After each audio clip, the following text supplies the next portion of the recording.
vàជំរាបសួរទៅដល់កូនចៅ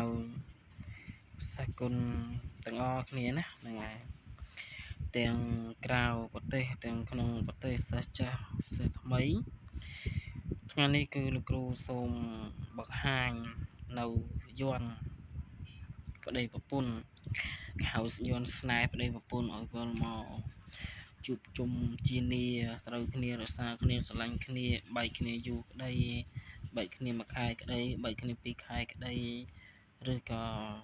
បែកគ្នាយូរដល់ហេតុប្រការណាមួយក្តីគឺឬក៏យើងកើរស់នៅមិនសូវចម្រុងគ្នាក្តីគឺយើងអាចប្រើយន្តនេះបានដើម្បីឲ្យគូ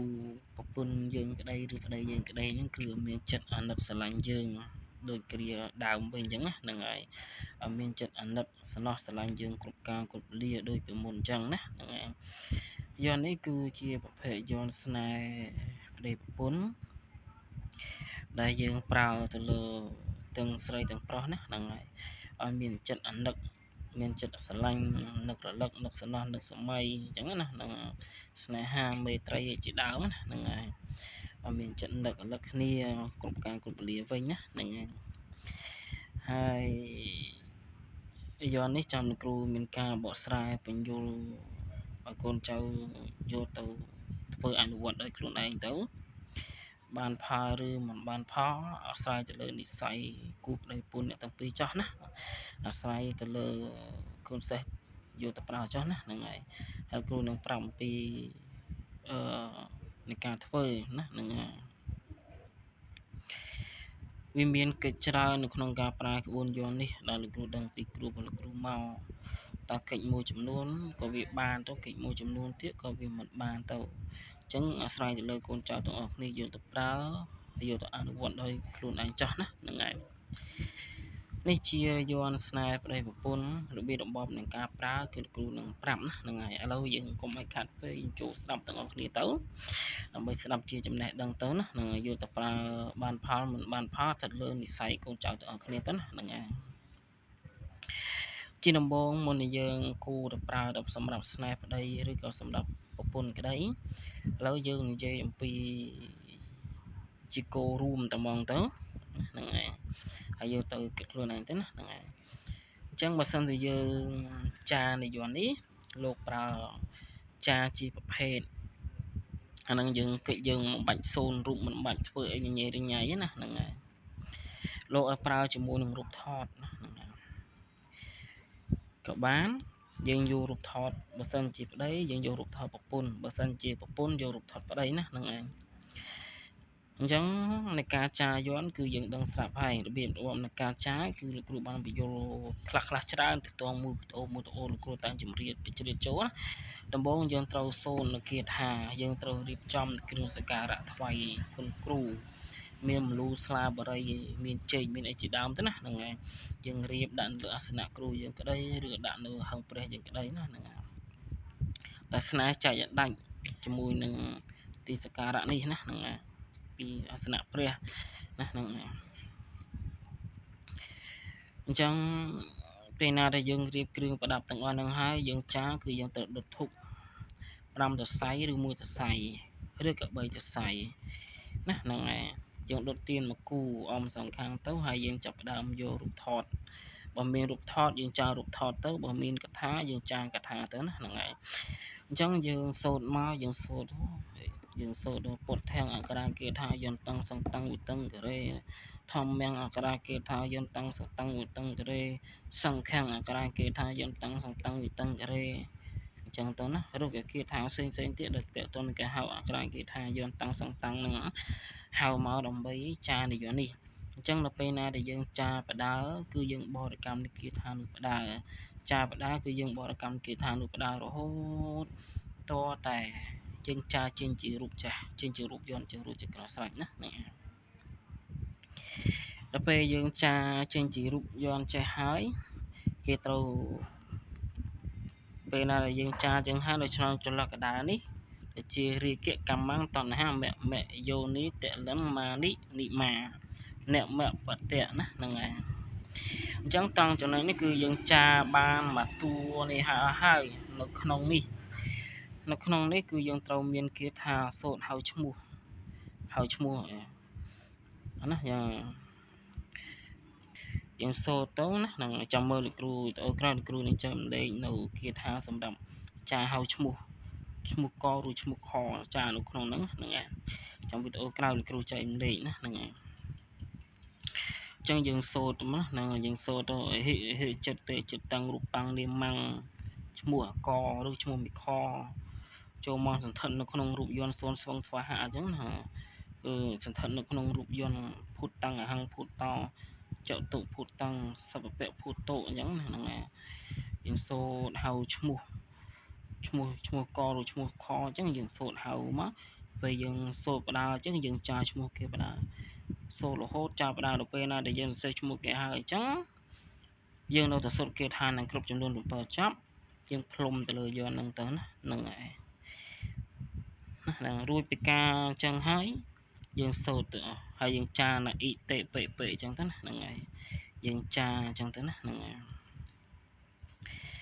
យន្តយើងចាតម្រងបែបបត់ទំហំប៉ុណ្ណឹងមកណាហ្នឹងហើយដល់ពេលឈ្មោះមនុស្សប្រុសបើឈ្មោះប្រុសគឺយើងសូត្រហៅដែរណាបើសិនជាលោកគ្រូអ្នកគ្រូយើងត្រូវសូត្រហៅទាំងពីរឈ្មោះស្រីនិងឈ្មោះប្រុសហៅទាំងពីរណាហ្នឹងហើយតែបើសិនជាយើងធ្វើខ្លួនឯងគឺយើងសូត្រហៅតែឈ្មោះអ្នកដែលត្រូវធ្វើទេណាហ្នឹងហើយឈ្មោះកឬឈ្មោះខចឹងហៅឈ្មោះតែអ្នកត្រូវធ្វើទេយកមកសូត្រផ្លុំនៅក្នុងយន្តហ្នឹងណាហ្នឹងហើយហើយឈ្មោះយើងមិនសូត្រក៏បានដែរយើងក៏នឹងចាឲ្យយើងឧបកិច្ចទៅប៉ុណ្ណឹងទៅព្រោះយើងអ្នកធ្វើគេអញ្ចឹងហ្នឹងហើយតែចំពោះបើសិនជាមនុស្សស្រីធ្វើមនុស្សប្រុសយើងគួរដាក់ឈ្មោះមនុស្សប្រុសនៅពីលើតែបើសិនជាមនុស្សស្រីធ្វើមនុស្សប្រុសយើងគួរដាក់ឈ្មោះមនុស្សប្រុសនៅពីលើបើសិនជាប្រុសធ្វើមនុស្សស្រីយកឈ្មោះមនុស្សស្រីដាក់ពីលើយើងប្រុសនៅពីក្រោមវិញអញ្ចឹងនឹងលក្ខណៈលើក្រោមអញ្ចឹងណាហ្នឹងហើយហ្នឹងអញ្ចឹងហ្នឹងវាផ្លាស់ប្ដូរគ្នាអញ្ចឹងហ្នឹងបើថាស្រីធ្វើយើងដាក់ឈ្មោះមនុស្សប្រុសនៅពីលើបើថាមនុស្សប្រុសធ្វើយើងដាក់ឈ្មោះមនុស្សស្រីនៅពីក្រោមហ្នឹងហើយគឺវាគាត់ទៅដូរកន្លែងនេះបន្តិចទេហ្នឹងហើយហ្នឹងហើយអញ្ចឹងបើសិនជាមនុស្សស្រីធ្វើយើងសូត្រហៅឈ្មោះប្តីយើងមកហ្នឹងបើសិនជាមនុស្សប្រុសធ្វើយើងសូត្រហៅឈ្មោះប្រពន្ធយើងមកយើងសូត្រហៅអញ្ចឹងណាហ្នឹងហើយដល់ពេលណាដែលយើងសូត្រអីហៅឲ្យអញ្ចឹងអានេះលោកគ្រូនិយាយតាក់ទងនេះយើងនិយាយពេលណាដែលយើងចាយន្តហើយយើងពពោះយន្តហើយយើងដាស់ហើយប្រសិទ្ធិហើយយើងផ្គុំធាតយន្តហើយអញ្ចឹងយើងអាចធ្វើកិច្ចចាហៅឈ្មោះនឹងបានណាហ្នឹងហើយតែគ្រូខ្លះគាត់ធ្វើចែកគ្រូខ្លះបើសិនជាគ្រូខ្លះគាត់ធ្វើក៏លក្ខណៈថាគាត់ហៅឈ្មោះឲ្យហៅហើយបានគាត់ដាស់យន្តតាមក្រោយអញ្ចឹងហ្នឹងហើយបើពេលគ្រូខ្លះមកទៀតគាត់ដាស់យន្តហើយបានគាត់ហៅឈ្មោះតាមក្រោយហ្នឹងវាមានលក្ខណៈតាមក្បួននីមួយទេតែថាសម្រាប់លោកគ្រូក្បួនដែលលោកគ្រូរៀនគឺលោកគ្រូមានលក្ខណៈផ្សេងនេះគាត់និយាយក្បួនមួយផ្នែកតូចចែកម្លែកដល់កូនចៅយកទៅធ្វើខ្លួនឯងដោយមិនបាច់អស់លុយណាហ្នឹងហើយតែបានផលមិនបានផលអាស្រ័យទៅលើនិស្ស័យរបស់កូនចៅទាំងអស់គ្នាទេណាហ្នឹងហើយអញ្ចឹងនៅពេលណាដែលយើងហៅអក្សរគេថាយើងចាជាយើងតម្រងយន្តអក្សរពេញតួពេញអង្គហើយអញ្ចឹងចំកណ្ដាលកន្លែងដែលយើងមានឈ្មោះប្រុសឈ្មោះស្រីនេះគឺយើងមិនទាន់ដាក់ក៏បានដែរយើងអាចលក្ខណៈថាយើងអាចពំពោះយន្តហើយយើងដាស់ហើយយើងប្រសិទ្ធិហើយយើងផ្គុំធានហើយយើងបញ្ចុះយន្តអីហើយសពគ្រប់ហើយគេថាបញ្ចុះយន្តចប់សពគ្រប់អស់ហើយចាំយើងសូត្រគេថាហៅឈ្មោះនឹងមកណាហ្នឹងហើយពេលសូត្រគេថាហៅឈ្មោះមនុស្សស្រីឬមនុស្សប្រុសចូលមកសន្ធិដ្ឋនៅក្នុងយន្តហ្នឹងទៅរួចជាការស្រេចគឺយើងអាចយកទៅប្រើបានដែរអញ្ចឹងនៅពេលណាដែលយើងចាប់ផ្ដើមប្រើនៅមុខអាសនៈយើងហឹងព្រះអាសនៈហឹងគ្រូបាជាយើងក្តីឬក៏នៅមុខខ្ទមនេតាក្តីគឺយើងអាចយកគាថានឹងយកទៅប្រើបានណាយើងអាចយកនេះយកទៅប្រើការបានណាអញ្ចឹងនៅពេលណាដែលយើងធ្វើកិច្ចគឺយើងមានលក្ខណៈថាមានមលូស្លាបបរិយមានបាយសម្លអីជាដើមណាហ្នឹងសម្រាប់លោកគ្រូអ្នកគ្រូដល់លោកគ្រូនិយាយកាត់ទៅយើងមានលក្ខណៈអញ្ចឹងហើយយើងរៀបចំមានពេលមានអីជាដើមណាហ្នឹងយើងរៀបសម្រាប់ធ្វើកិច្ចពិធីស្នេហ៍ប្រមូលប្តីប្រពន្ធរបស់កូនសេះណាហ្នឹងហើយតែបើសិនជាយើងជាអ្នកធ្វើខ្លួនឯងមានធ្វើខ្លួនឯងយើងមិនរៀបចំជាគ្រឿងប្រដាប់អញ្ចឹងក៏បានទេសំខាន់ឲ្យតែយើងមានមលូស្លាបរិយ ធុកទៀនតែប៉ុណ្្នឹងទៅណាហ្នឹងហើយមានតែលូស្លាបរីធុកទៀនតែប៉ុណ្្នឹងទៅហើយយើងយកយន់នេះយកទៅចាទៅណាហ្នឹងយើងចាដាក់នៅលើរូបថតទៅឬក៏ចាដាក់កថាទៅណាហ្នឹងហើយយើងដាក់ឈ្មោះដាក់អីមកហើយយើងយកទៅកប់ពេលណាដែលយើងយកទៅកប់គឺយើងកប់នៅក្រោមកម្មចដាផ្ទះយើងក៏បានដាក់នៅក្រោមឆ្នៃនឹងក៏បានដែរណាហ្នឹងហើយអាហ្នឹងអញ្ចឹងក្បួនសម្រាប់យើងធ្វើដោយខ្លួនឯងមិនបាច់ជួលគ្រូធ្វើឲ្យធ្វើដោយខ្លួនឯងមិនបាច់អស់លុយណាហ្នឹងតែបានផលមិនបានផលអាស្រ័យទៅលើនិស្ស័យកូនចៅទាំងអស់គ្នាយកទៅប្រើទេហ្នឹងហើយពលគ្រូបានប្រាប់ច្រើនហើយបើសិនជាមនុស្សស្រីរបើសិនជាយើងជាមនុស្សស្រីធ្វើប្តីយើងដាក់ឈ្មោះប្តីយើងពីលើតែបើសិនជាប្តីធ្វើប្រពន្ធយើងដាក់ឈ្មោះបើសិនជាស្រីធ្វើយើងដាក់ឈ្មោះប្តីដាក់ឈ្មោះប្រុសពីលើណាហ្នឹងហើយគ្រូបានប្រាប់អញ្ចឹងមានន័យថាយើងបើសិនជាស្រីធ្វើយើងដាក់ឈ្មោះស្រីពីលើបើសិនជាមនុស្សប្រុសធ្វើយើងដាក់ឈ្មោះប្រុសពីលើណាហ្នឹងហើយគាត់ដាក់ដូរនេះបន្តិចនេះបន្តិចទៅណាហ្នឹងហើយហើយវាមានគេថាហើយដល់ពេលណាដែលយើងចាអីហើយរួចរាល់អស់ហើយយើងមូកថាទៅណាហ្នឹងហើយយើងមូកថាឲ្យស្អាតអញ្ចឹងទៅឬក៏យើងមូរូបថតឲ្យស្អាតអញ្ចឹងទៅយើងយកទៅកប់នៅក្រោមកម្មចដាអញ្ចឹងហ្នឹងហើយយើងយកកប់នៅក្រោមកម្មចដាអញ្ចឹងទៅយើងឧបកិច្ចទៅណាហ្នឹងហើយដល់គ្រូសុំនិយាយបកមកក្រោយបន្តិចត្រង់ចំណុចដែលយើងចាជាយន់រូបរអស់ហើយយើងមានចាឈ្មោះចាអីចប់សពគ្រប់អស់ហើយអញ្ចឹងយើងត្រូវមានគេថាស្នេហ៍បុព្វរូបបំរួមប្តីប្រពន្ធគេថាស្នេហ៍បុព្វរូបបំរួមប្តីប្រពន្ធលោកគ្រូបានចែកម្លែងនៅក្នុងវីដេអូរបស់គ្រូហើយអញ្ចឹងកូនចៅចូលមើលនៅក្នុងទៅហើយយករៀនទៅហើយយកមកសូត្រយកមកប្រើទៅណាហើយបើសិនជាយើងចេះគេថាស្នេហ៍បុព្វរូបបំរួមប្តីប្រពន្ធ5 6មេ10 20មេទៀតយើងអាចសូត្រទៅណាអាចសូត្របញ្ចោះចូលនៅក្នុងយកនឹងថែមទៀតទៅណាហ្នឹងហើយហើយដល់ពេលណាដែលយើងកប់គឺយើងមានគេថាសុបផ្ដាំផ្ញើមានគុណហិមធនីផ្ដាំផ្ញើទៅតាមខ្យល់តាមទេវតាជាដើមទៅណាហ្នឹងហើយបើយើងអត់ចេះទេយើងអាចឧបកិច្ចតែហ្មងទៅអញ្ចឹងដល់ពេលណាដែលយើងយកទៅកប់នៅក្រោមផ្ទះយើងអញ្ចឹងឬក៏ដាក់នៅក្រោមខ្នើយើងអញ្ចឹងយើងឧបកិច្ចចេះណាហ្នឹងហើយដំណៃដែលចេះនៅមុនលេខយន្តសើព្រះអក្សរគេថាស្នេហ៍កម្មតណ្ហាស្នេហ៍រីកស្នេហ៍កម្មម៉ាំងស្នេហ៍បំរុំប្តីប្រពន្ធខ្ញុំបកណាជាម្ចាស់ឈ្មោះប្រពន្ធយើងឈ្មោះអីឈ្មោះកឬឈ្មោះខអញ្ចឹងណាប្តីយើងឈ្មោះអីឈ្មោះកឬឈ្មោះខអញ្ចឹងទៅសូមអានាងនឹងមានចិត្តនឹករលឹកស្រឡាញ់អង្គគ្រប់ការគ្រប់លាសូមអានាងស្នោះផ្លូវដើរចដាធ្លាប់ឡើងស្នោះកន្លែងដេកបាយស្នោះកន្លែងបាយចាំឆ្នាំងចាស់ស្នោះសំដីប្តីហៅនាងវើមកជួបជុំជានាឈ្មោះនាងអីឈ្មោះកឬឈ្មោះខអញ្ចឹងណាហើយវល់មកជួបអញជាប្តីនឹងកូនអីវល់ទាំងប្រករលឹកទាំងងាកវល់ទាំងថ្ងៃជួបជុំជានាបើនាងនៅឆ្ងាយសូមនាងមកបើនាងនៅចិត្តសូមនាងមកជួបអញជាប្តីនេះឈ្មោះអីចឹងទៅណាហ្នឹងហើយបើកូនចៅចេះឧបកិច្ចផ្សេងទៀតក៏ឧបកិច្ចតាមហ្នឹងទៅណាហ្នឹងហើយចឹងយើងយកដៃយើងកប់នៅដីទៅយើងយកកថានឹងកប់នៅដីទៅដាក់ក្រោមកម្មចដាយើងចំកដាដាក់ចដាទៅចឹងយើងឧបកិច្ចទៅសូមនាងឈ្មោះកអនាងសំណោះផ្លូវដើរនឹកចដាធ្លាប់ឡើងសំណោះកន្លែងដេកសំណោះសំដីអញជាប្តីសំណោះបានចានឆ្នាំងចាស់វិលមកជួបជុំអញបើនាងនៅឆ្ងាយសូមនាងមកបើនាងនៅចិត្តសូមមកជួបអញ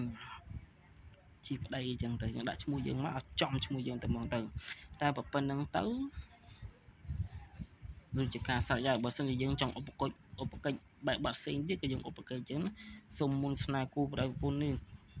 ដឹងទៅតាមខ្យល់ដឹងឮទៅតាមទេពដើមតងខាប់ហៅរូបប៉ាំងប្លឹងយានណាក់នាងបងមកជួបជុំជានាងស្នោះស្រឡាញ់អញជាប្តីជាប្រពន្ធឲ្យជាដើមណាហ្នឹងឯងផ្ដាំផ្ញើទៅណាយើងរៀបសែននឹងវាយថ្វាយទៅយើងរៀបមានផ្លែឈើផ្លែចេកអីផ្សេងជាដើមណាហ្នឹងឯងផ្លែឈើ3មុខអញ្ចឹងសែនក្បាលចដាទៅដាក់កន្លែងក្បាលចដានឹងត្មងទៅសែននិយមហ្នឹងទៅណាយើងឧបកិច្ចផ្ដាំផ្ញើនាងគុណហិញពធនីផ្ដាំផ្ញើទឹកតាមផ្នែកដីតាមផ្នែកភ្លើងផ្ដាំផ្ញើតាមខ្យល់ដឹងឮទៅតាមទេវតាអរិយណតាខ្មោចព្រះភាសាចាំជួយបោះពោះជូនតងខាប់ខៅរូបប៉ាំងពលឹងយានណាំងឈ្មោះនាងនេះឈ្មោះនាងកឈ្មោះនាងខឈ្មោះអកឈ្មោះអខហ្នឹងហើយវល់មកជួបជុំអញជាប្រពន្ធអវល់មកជួបជុំអញជាប្តីអញ្ចឹងណាហ្នឹងហើយយើងមានរបៀបឧបកិច្ចផ្សេងគ្នាអញ្ចឹងហ្នឹងហើយអញ្ចឹងកូនចៅឧបកិច្ចបែបណាកូនចៅចាប់បែបណាឧបកិច្ចបែបហ្នឹងទៅណាហើយវីដេអូក្រោយប្រហែលជាគ្រូចែកម្លែកពីគាថាហៅឈ្មោះ ចាឈ្មោះនៅក្នុងយ័ន្តហ្នឹងទាំងប្រុសទាំងស្រីហើយនឹងមានគាថាសូត្រសម្រាប់ផ្លុំនៅលើយ័ន្តនេះដើម្បីមានប្រសិទ្ធភាពយកទៅប្រើទៅការស័ក្តិសិទ្ធិតាមនិស្ស័យរបស់កូនចៅណាហ្នឹងហើយអញ្ចឹងមាននៅវីដេអូក្រោយទៀតជាប្រភេទវីដេអូបញ្ចប់តែហ្មងអ្នកគ្រូរៀបរាប់លក្ខណៈបែបសង្ខេបខ្លីតែខ្លឹមសម្រាប់កូនចៅយកទៅស្ដាប់ត្រេះរិះពិចារណាយល់បានប្រមាណភាគរយអនុវត្តធ្វើតាមនឹងទៅណាហ្នឹងហើយចឹងលោកគ្រូមានតែប៉ុណ្្នឹងទេបើសិនជាយើងចេះគាថាស្នេហ៍ប្តីប្រពន្ធ10 20មេ30មេទៀតយើងសូត្របញ្ចូលនៅក្នុងយ័ន្តនឹងបានទៀតអត់អីទេអត់មានបញ្ហាទេណាហ្នឹងហើយបើយើងចេះតែ1មេ2មេក៏អាចសូត្របានតែបកាមិនបកាអាស្រ័យទៅលើកូនចៅទាំងអស់មិនថាស្នេហ៍ធ្វើបាន100%ទេស្ថិតនៅលើនិស្ស័យរបស់កូនចៅទាំងអស់គ្នាទៅណាហ្នឹងហើយយន់ពីនៅទៅបកាយនៅទៅស័ក្តិសិទ្ធិចឹងឯងតែថាស្ថិតនៅលើនិស្ស័យកូនចៅរៀងខ្លួនទៅណាហ្នឹងហើយអញ្ចឹងហើយវីដេអូក្រោយលោកគ្រូនឹងចែករំលែកនៅមុនគាថាសូត្រហៅឈ្មោះទាំងស្រីទាំងប្រុសហើយនឹងគាថាសម្រាប់សូត្រផ្លុំចូលនៅក្នុងយន់ហ្នឹងជាកិច្ចបញ្ចប់សម្រាប់ធ្វើកប់នៅចដាផ្ទះក្តីដាក់នៅក្បាលទនិកឲ្យយើងដេកក្តីណាហ្នឹងហើយហ្នឹងសម្រាប់តែប្តីប្រពន្ធអត់មានចំណងជាប់ចំណងណាជាប់ចំណងនៃបោះគ្រូនេះបោះគ្រូនោះគឺគាត់មានចិត្តដាច់ដោយឡែកលក្ខណៈថាអត់មានបញ្ហាអត់មានចំណងជាប់ញ៉ៃញ៉ៃទេអញ្ចឹងយើងអាចធ្វើក្បួនកិច្ចនេះគឺទទួលបានផលលឿនតែបើសិនជាប្រពន្ធជាប់ចំណងគ្រូនេះផងជាប់ចំណងនេះផងចំណងនេះនឹងលក្ខណៈចាស់ហ្នឹងតើយើងរកកិច្ចវិធីដើម្បីសុទ្ធដាច់កាត់ចំណងនឹងសិនទើបបើយើងអាចធ្វើក្បួនកិច្ចវិធីនេះបានហ្នឹងអានេះយើងគ្រូនិយាយជាលក្ខណៈថាអត់មានសិលអត់មានឲ្យធ្លាប់អត់ដែលធ្លាប់ធ្វើពីមុនមកទាំងអស់ថ្មីចេះថ្មីថ្មម្ដងណាអានេះយើងធ្វើជាការធ្វើលើកទី1អញ្ចឹងឆាប់ទទួលបានផលលឿនអញ្ចឹងហ្នឹងហើយអញ្ចឹងបងប្អូនគ្រូមានតែប៉ុណ្្នឹងទេហើយវីដេអូក្រោយលោកគ្រូនឹងចែករំលែកនឹងគាថាសម្រាប់ហៅឈ្មោះស្រីហៅឈ្មោះប្រុសហើយនឹងគាថាសូត្រសម្រាប់បញ្ចុះនៅក្នុងយន្តនេះគេថាស្នេហ៍9ប្តីប្រពន្ធមិនមេជាដូចជាមិនសូវវែងឯប្រហែលទេណាហ្នឹងហើយចំពោះកិច្ចនៃការធ្វើគឺយកពលាចាប់ពីថ្ងៃយើងចាំថ្ងៃប្រពន្ធកើតថ្ងៃប្រពន្ធកើតទៅប្រពន្ធកើតចាំថ្ងៃណាធ្វើថ្ងៃហ្នឹងទៅប្តីចាំកាត់ថ្ងៃណាយើងធ្វើថ្ងៃហ្នឹងទៅណាហ្នឹងហើយយកហ្នឹងតាមលោកសរសេរមកណាហ្នឹងហើយតែប៉ុណ្្នឹងឯងហើយវីដេអូក្រោយលោកគ្រូនឹងនិយាយពីពលានៅក្នុងការធ្វើកិច្ចវិធីដោយខ្លួនឯងហ្នឹងហើយចឹងក្រោយនេះជូនពរកូនចៅបានសុខចម្រើនឆ្ងល់តំណសួរតំណហ្នឹងហើយកូន